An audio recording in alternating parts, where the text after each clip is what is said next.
I say a tender yes to everything that comes to me. My heart is open, I am free. I open to all that is. It brings me to my knees. I surrender. I am peace. As I say a tender yes to everything that comes to me. My heart is open, I am free. I open to all that is. It brings me to my knees. I surrender. I am peace.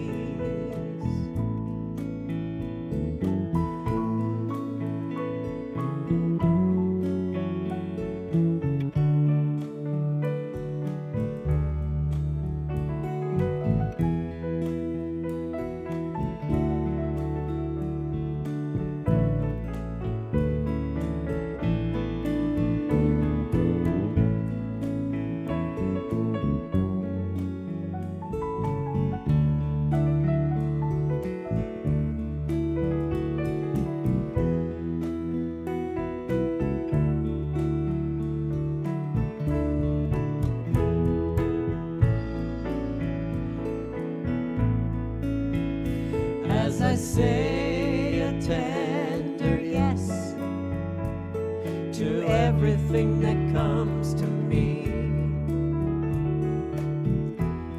My heart is open, I am free. I open to all that is. It brings me to my knees. I surrender. I am peace.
are whole.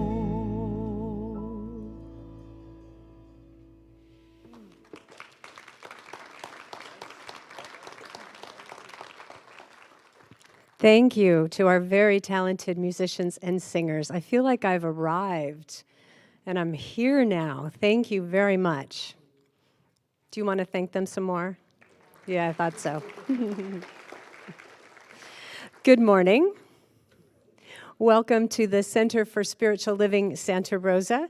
I am Nancy Reynolds, a member of your center and now the former president of the Board of Trustees. And I am delighted to share Sunday morning with you, my favorite place to be on my favorite day of the week. If you're joining us for the first time, I would like to extend a very special welcome to you. And I would like to say hello to our online viewers, whether you're watching live or watching later. We want to thank you, Livestream people and online people, for being with us. We know you're here from all over, so thank you. We love you. I wanted to also remind everyone that you can find out everything that's going on at the center on our website, which is cslsr.org. And on the website, there's a Sunday bulletin that has absolutely everything that's going on at the center throughout the entire month. And that can be found from the homepage.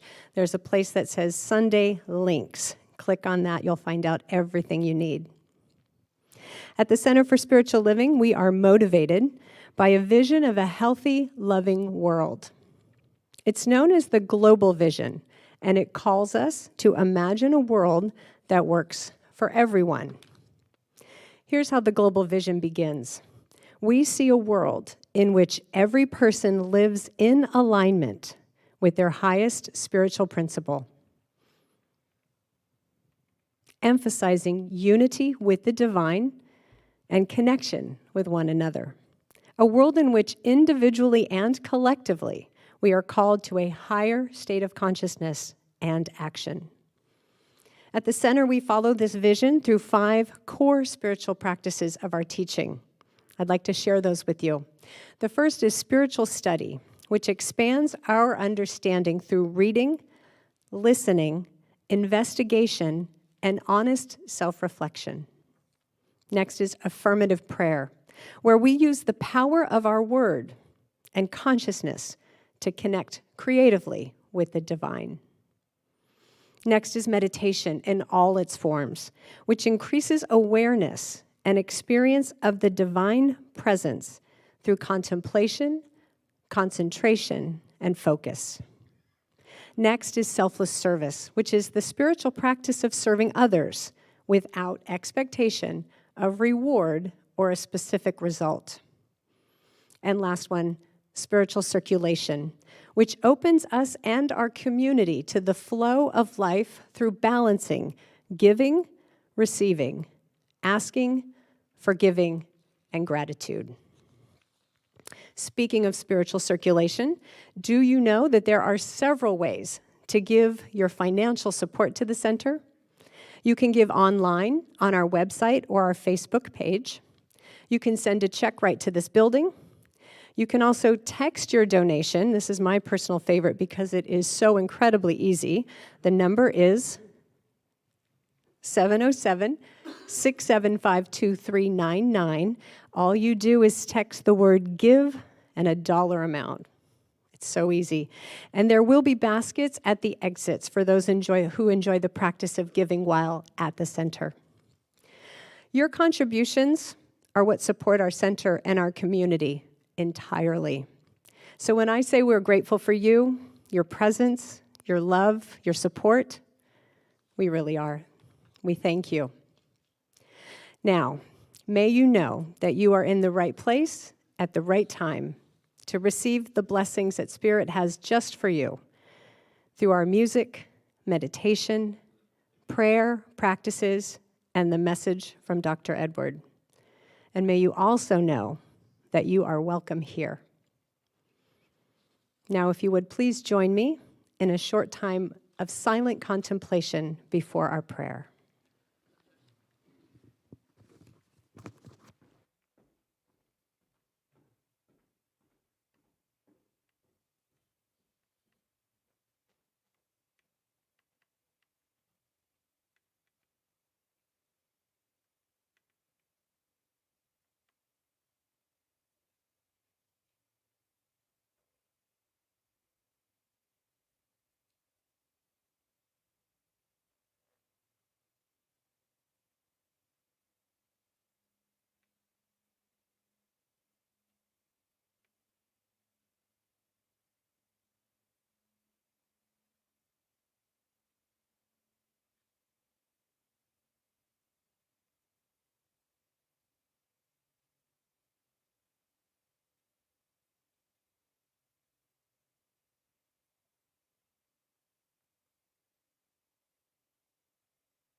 It is in this quiet, this stillness,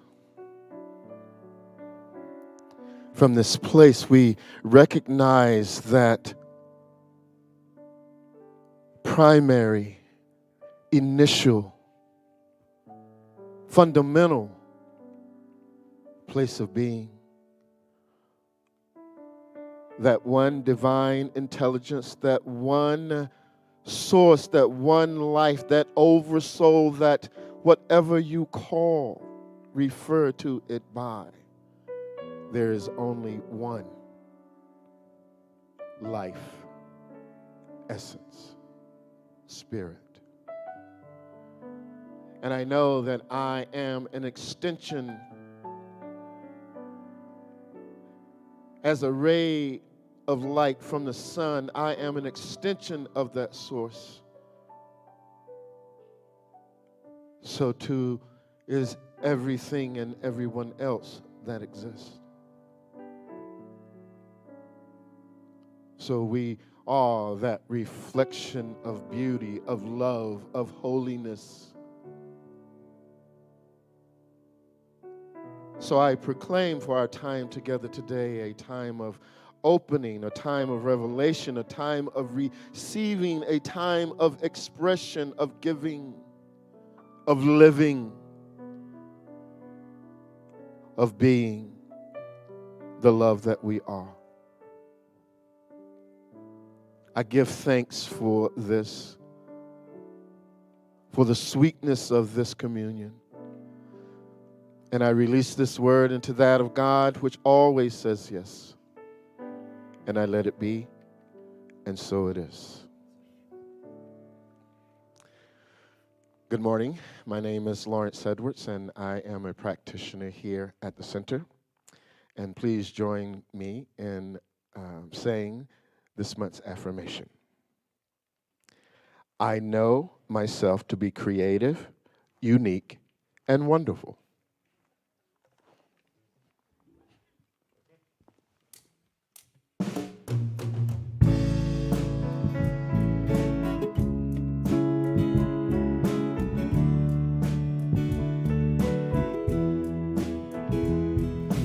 This one's for the undiscovered geniuses. Or is it genii I never knew, who write and paint and chisel in their bedrooms, known forever by the last name Who. I know you're out there, I know you're in there, but common knowledge doesn't know the jewels below. You never had a hit song on the airwaves. You never broke out from the local scene. You didn't paste your walls with famous faces. And you prefer the window to the TV screen. I know you're out there, I know you're in there, but common knowledge doesn't know the jewels below. I know you're out there, I know you're in there, dancing with your hopes and fears instead of chasing zeros.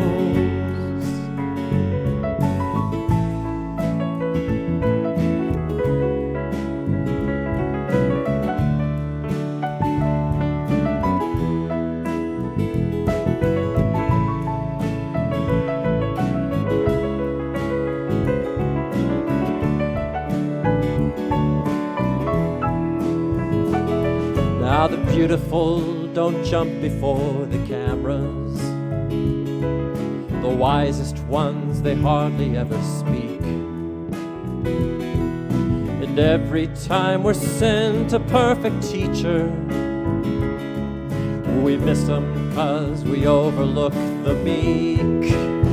I know you're out there, I know you're in there, but common knowledge doesn't know the jewels below. I know you're out there, I know you're in there, harmonizing hearts and hands, making stained glass from sand. Now this one's for the folks who know they're precious, but no more precious than the garbage man. I kiss you on your cheek, not on a poster, 'cause genius wants a lover, not a fan. I know you're out there, I know you're in there, but common knowledge doesn't know the jewels below. I know you're out there, I know you're in there, harmonizing hearts and hands, making mirrors from sand. I know you're out there, I know you're in there, but corner stories don't uncover the true lover.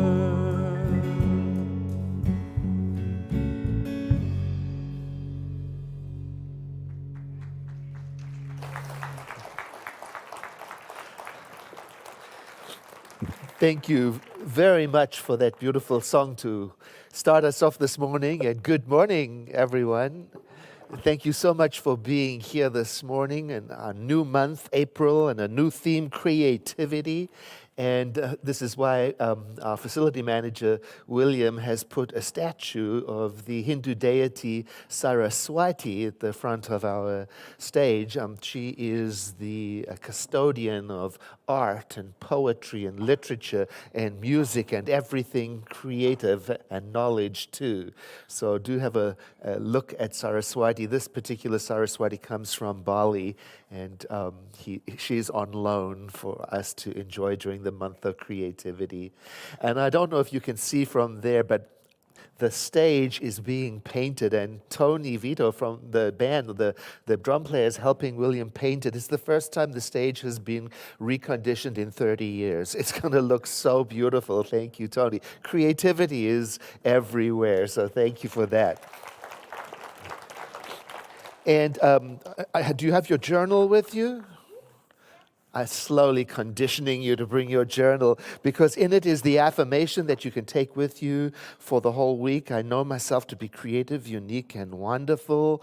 Oh, and by the way, this goes through the end of April, and the next several months' journal is ready. And a team of volunteers came in and put stamps on and put them in the envelopes so they will arrive at your home, if you're on our mailing list. And if you're not on our mailing list, just contact us at the center, especially if you've started watching us online and you didn't get this one, then we will mail it to you. We'll get it for you, and we'll also print some extra ones and have them on hand at the center in the case you've got somebody in your life that wants one.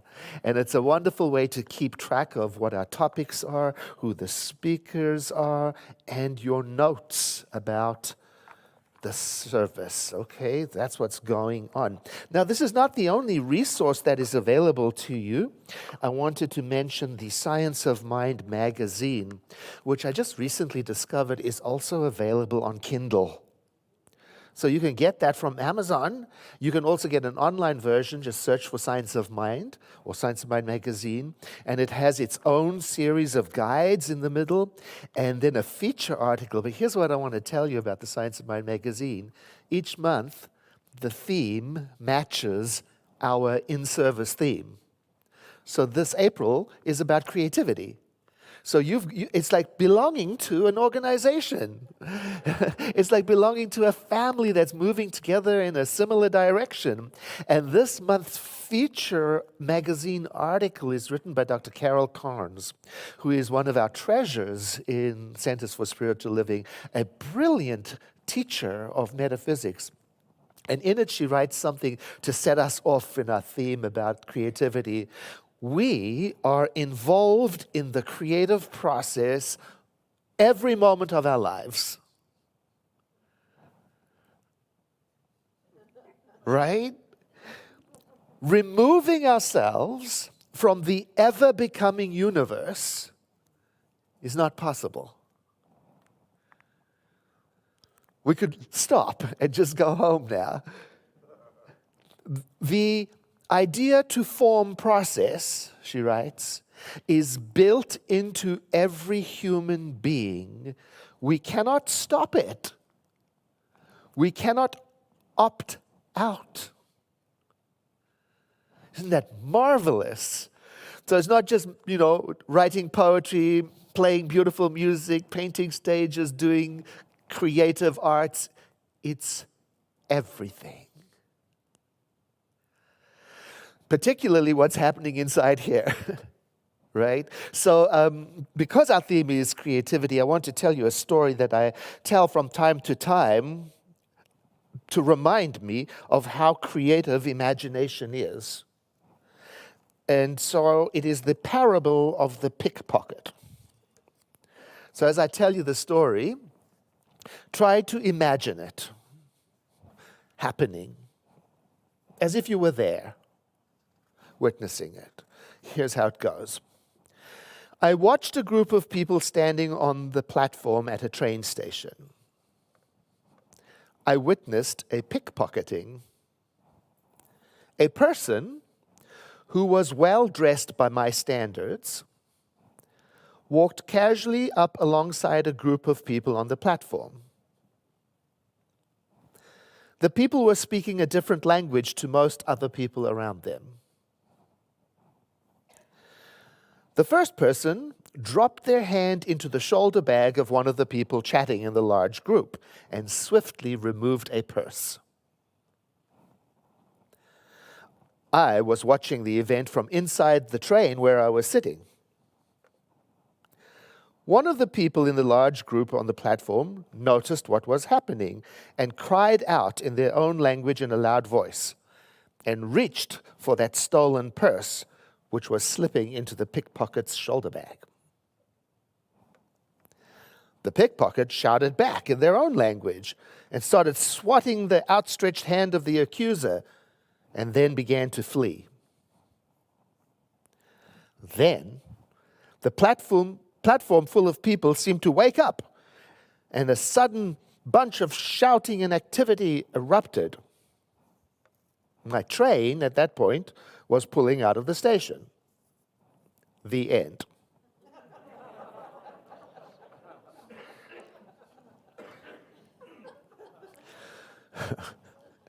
Now, this is where your creativity comes in. This is where your creative mind comes in. How did your imagination paint that story? Where did it take place? In which country? What gender was the pickpocket? What was their age? Their ethnicity? Their nationality? Oh, and the group with the victim, what language were they speaking? And in your imagination, what should the crowd have done or didn't do that they should have? Oh, and here's a good question for your imagination. What happened next? Oh, here's a better question for your imagination. What did you want to happen next? You see, I'm thinking that very few of us here have matching scenes. You're like witnesses of an accident or event somewhere. We've all got our own scenes, and the story to me shows just how creative my imagination can be and how it can create whole scenes with meaning and implication from a few facts, few factoids. And now each one of us has most likely elaborated on the story of what happened. And I think that elaboration is based on our conditioning. Who we think is most likely to be the perpetrator. Who we think is most likely to be the victim. What we think should and shouldn't happen. And that's really a use of creativity. It's a creative use of mind, but it's not free yet. I'll tell you what I mean. Freedom comes when we use our mind in a way that goes beyond our conditioning. And that means starting to notice, and this is for me, sometimes I'm not very creative with my thinking. For example, when I am automatically creating images in my mind and putting meaning on it out of habit, out of conditioning, not being really very inventive. So there's a question for the journal today. If you like to take questions for your journaling, here we go. Where does my mind go automatically? And is that the best place for it?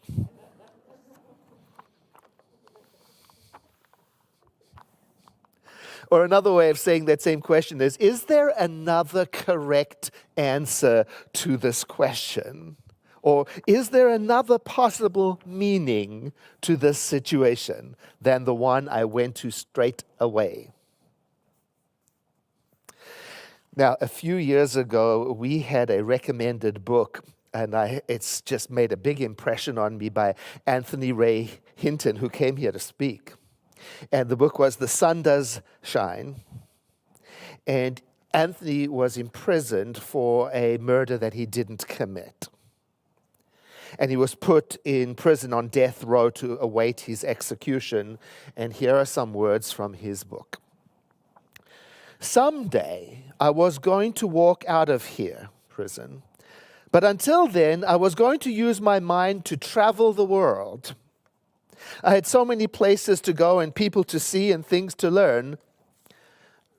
I could leave the row in my mind. And now I was going to show these guys in with him that they could leave too. I remember being in school and reading a book about California and getting so lost in it. I swear I could smell the salt water of the Pacific Ocean. I realized that the state of Alabama could steal my future and my freedom, but they couldn't steal my soul and my humanity and his creative mind. Now, these ideas of his speak for themselves, but they remind me of our teaching in the science of mind, the idea that we have freedom in here, in our thought, even when we don't have social, political, or economic freedom.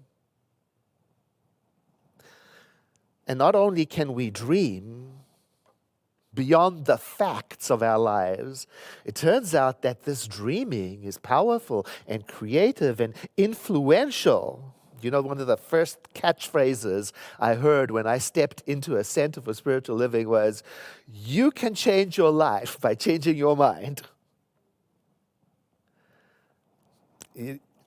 We all discover it's not that easy.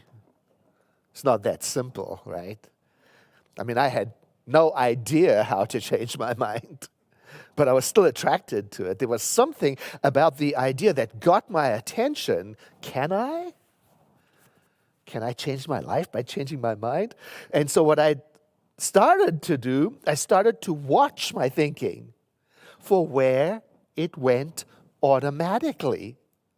What was it doing? And I learned to ask myself, does this mean what I've told myself it means? And where did that meaning come from? And is there another possible correct meaning for the situation? What haven't I let myself think about this? Oh, and in that exploration, I realized that I had let my mind be pickpocketed, stolen. You know, instead of smelling the salt waters of California, I was just going along with the ordinary, predictable, done before, expected way of thinking. And so I had to learn to interrupt my thinking when I felt stuck. And breathe and ask that question, what's the other correct answer? You know, it became a way of life for me. To this day, As soon as I'm certain that I know what a thing means, I check.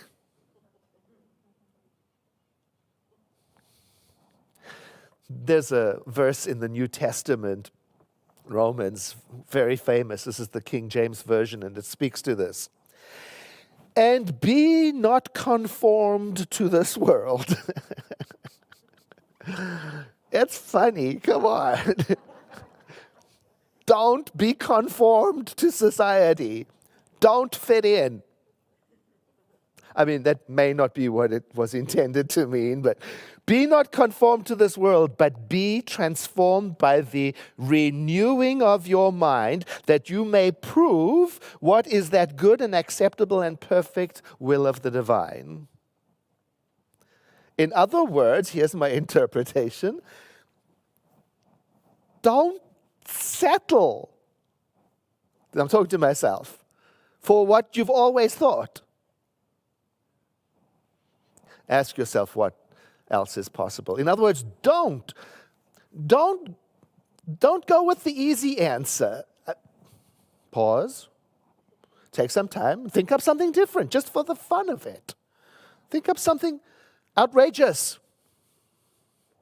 In other words, don't go the way of the crowd every time. I mean, pause, ask, is that my direction? And what destination do I have in mind? Is this the right train for me to be getting on? In other words, don't give up when others have. They may be driving on autopilot. They may have forgotten that they have an imagination. They may be asleep. They may not know just how powerful it is to dare. In other words, keep your mind alive, alert, enthusiastic. So when the world says death, you start looking for life. When the world says be afraid of people who are different, you start looking for inclusion and equity. When the world says whatever it is it says, you say, I wonder what else is possible. I wonder what else is true. I wonder what else is important. You see, I love that phrase, you can change your life by changing your mind. I loved it because it came to me at a point in my life when I really needed to hear it. I was going through such a tough spot, really, at the time, and I needed things to change. So I tried all the ways. You heard Nancy mention them. I did affirmations, affirmative prayer. I did selfless service. I meditated. I did spiritual study. I learned to give and receive. I did it all, and slowly, bit by bit, all of this inner work it started to turn me around. It did. Still, the most difficult part I found was to let go of and move past anger and hurt and despair when I was stuck in the situation that I was in, that I wanted to change. I wanted the situation to change so that I could change my mind.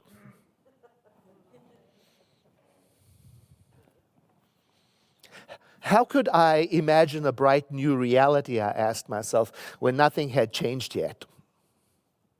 I remember myself saying to my science of mind teacher, I'll feel differently when the situation is behind me. I'll be more positive when this job or relationship or whatever it is done.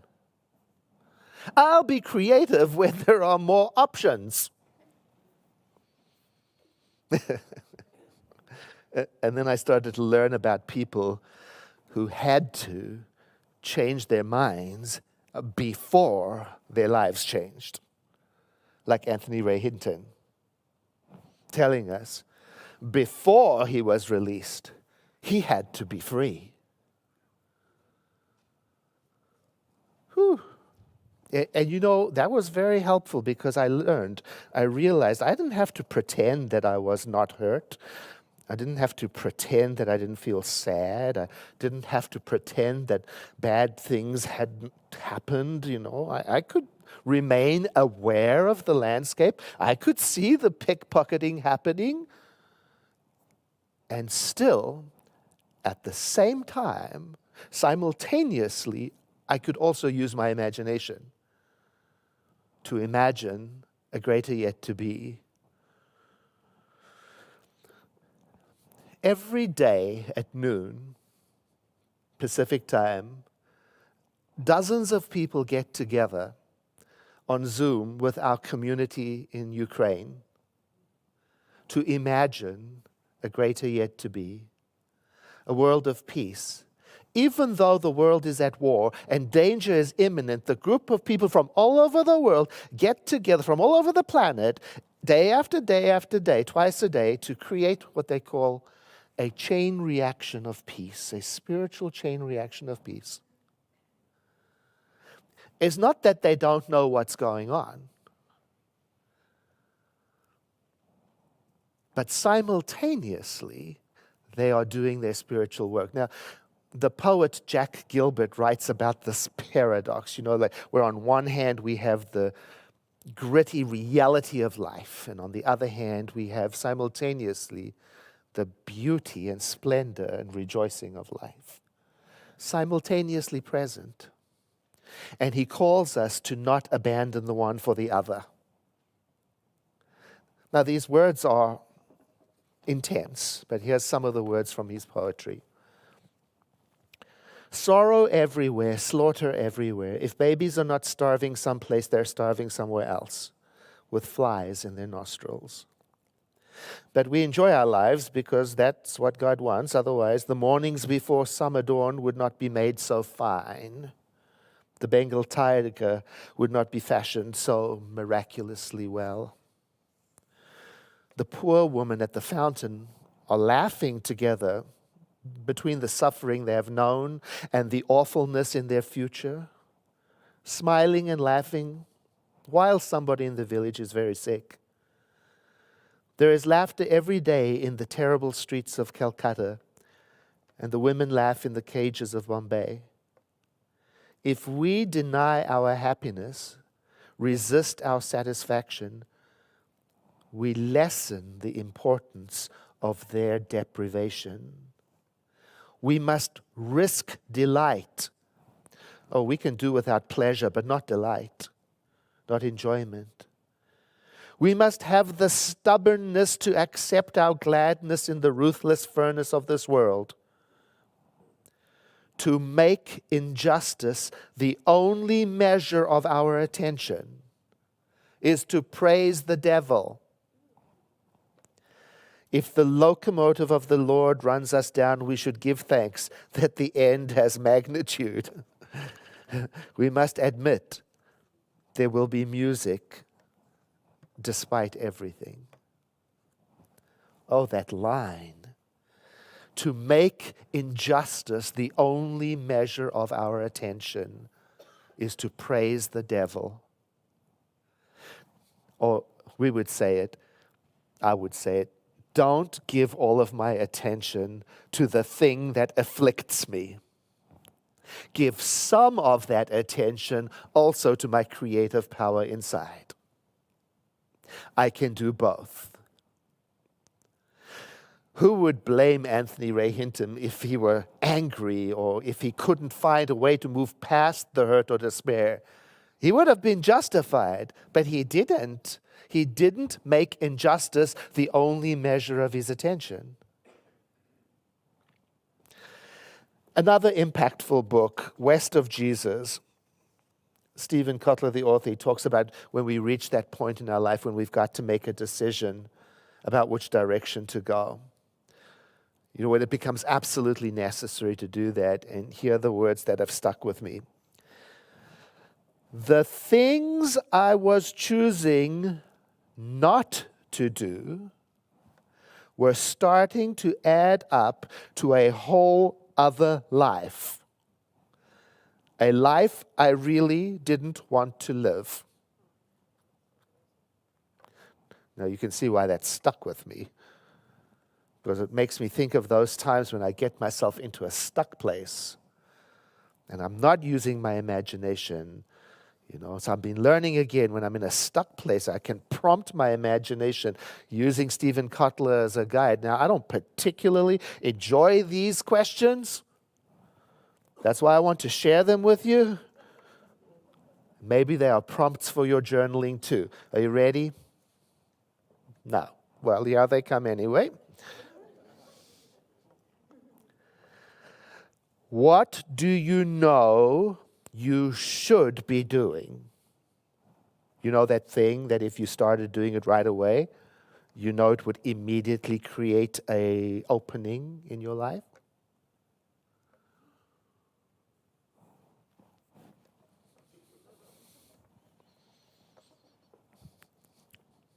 Or we can soften it a bit. Well, that's not really softening. We can ask it like this. What does your heart keep telling you to do that you keep ignoring?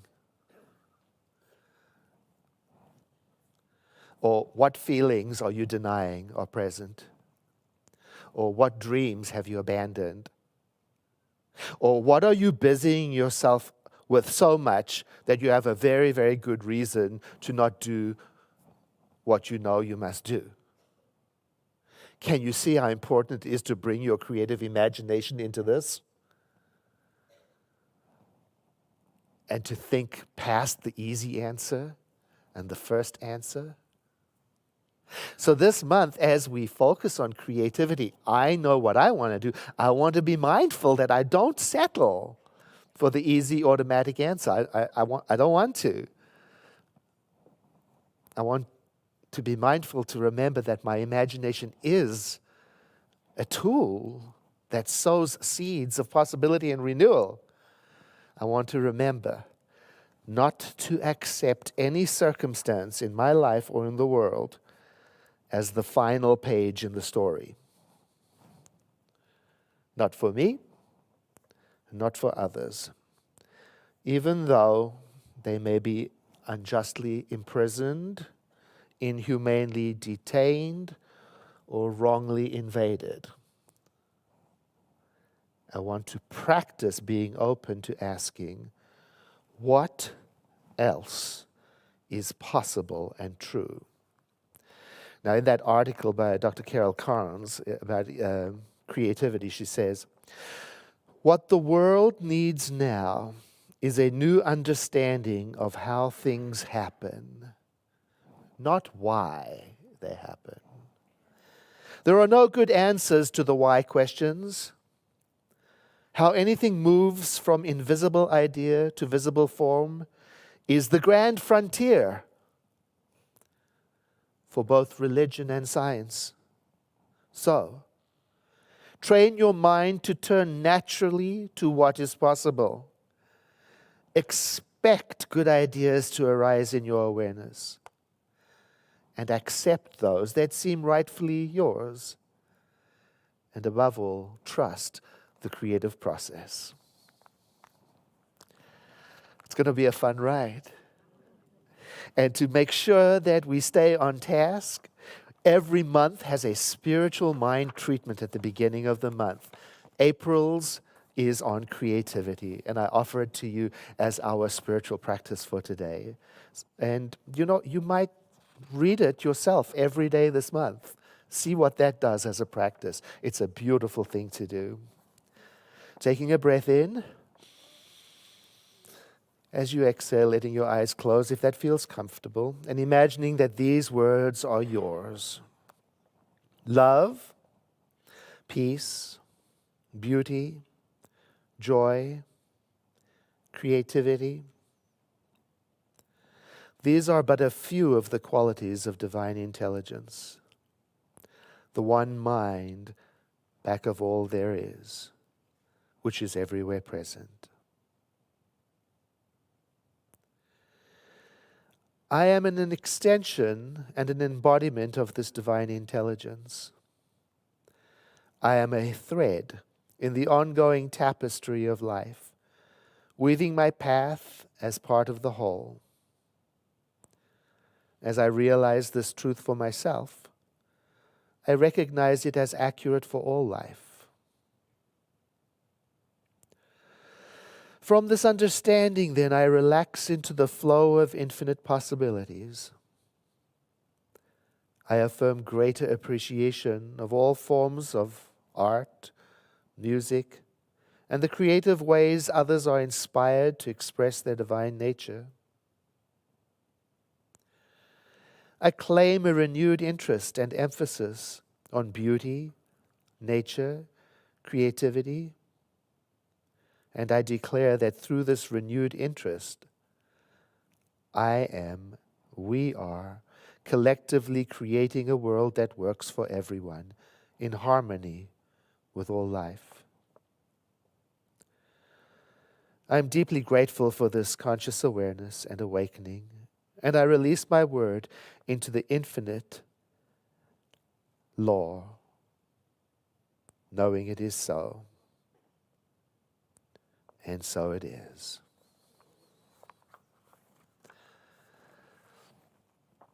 Well, I hope I've inspired you to use your journal and to look forward to next month's journal and to keep track. And I want to thank you for being here, whether you're online or whether you're here in person, on purpose in person. I thank you for being part of this spiritual community and for your support of it.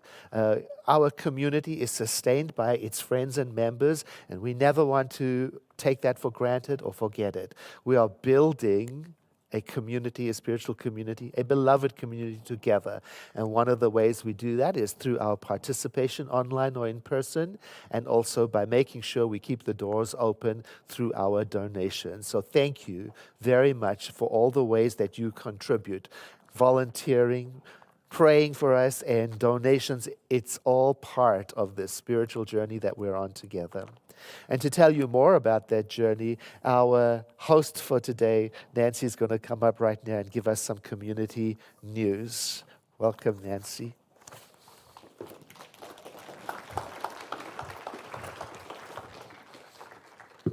Okay, that applause was for Edward, right? Not for me, right? Yeah, very good. After all these years, we still love hearing Edward speak, don't we? All right, well, I am excited to tell you that our 2022, let's get the year right, AIDS Life Cycle team is holding a bake sale and fundraiser here next Sunday, April 10th. Now, if you missed last month's, which I did, I heard it was a fabulously fun time. And there will be baked goods, so why not come? So I don't know if you know about this team. They are going to ride their bikes 545 miles from San Francisco to Los Angeles in June with a couple thousand other riders. I tried this 4 years ago. It was a lot of work. A lot of work. So not only are they going to ride, but they have each committed to raising at least $3,000 just to be able to participate in the ride. And they're paying for many of their own expenses, including getting to the start and getting home from the finish. And you know what? It's all out of their commitment to a world without AIDS. I hope you'll consider supporting our team next Sunday, purchasing some baked goods or making a donation to a rider or the team. You can also support their efforts by making a donation online on our website at any time. You would just want to designate that it's for the AIDS Life Cycle team. But that'll be a fun time next Sunday. If you are not yet a member of the center, I wanted to let you know that our member class is coming up on April 24th. Now, the great thing about the member class is you can come and learn about being a member and then make a choice at the end if you want to become a member. And I'll tell you that for me, becoming a member of the center was a complete game changer in the best way possible.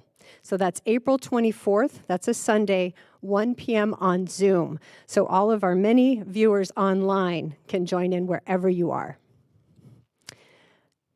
Reverend Tara Steele, every Friday from 7 to 8 p.m. is doing a weekly gathering that is so much more than a book study.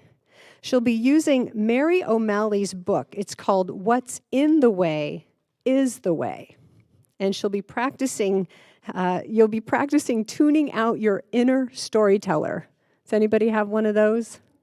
Yeah, I do. And that allows you to notice the gifts of the moment. This book study is also being offered during our regular lunchtime learning time. That's every Wednesday from 12 p.m. to 1 p.m. These are all Pacific times. And more details are, of course, on our website. Registration is open on our website for our upcoming class, Spiritual Principles and Practices with Lawrence Edwards, who gave our prayer this morning. If you've ever wanted to dive a little deeper into the spiritual practices we use at the center to enhance our lives, this class is the one for you. Now, we have 3 peace meditations that I want to make you aware of, one of which Dr. Edward mentioned during his message. And that one is with the Center for Spiritual Living in Geneva. And that is led by Reverend Natalie Beth Nguri, spiritual leader of the center in Geneva, daily Zoom prayer call with Ukrainian members of CSL at 12 p.m. Pacific time. The next one is Reverend Joyce DeFalla, who's leading a daily peace prayer at 4 p.m. Pacific time on Zoom. And finally, Reverend Russ, our assistant minister, is hosting a short guitar peace meditation based on the prayer associated with St. Francis of Assisi. And that's every Sunday, 8 p.m. Pacific time. All of this is, of course, available on the website, cslsr.org. And I also want to say there's a lot more on there that I don't have time to tell you about. Things like Dr. Edwards' trip to Hawaii in May and the raffle for the beautiful Buddha statue at our bookstore. So everything is there, also the information table outside. So I invite you to join in on whatever sounds exciting to you. And we'll see you at the bake sale next week.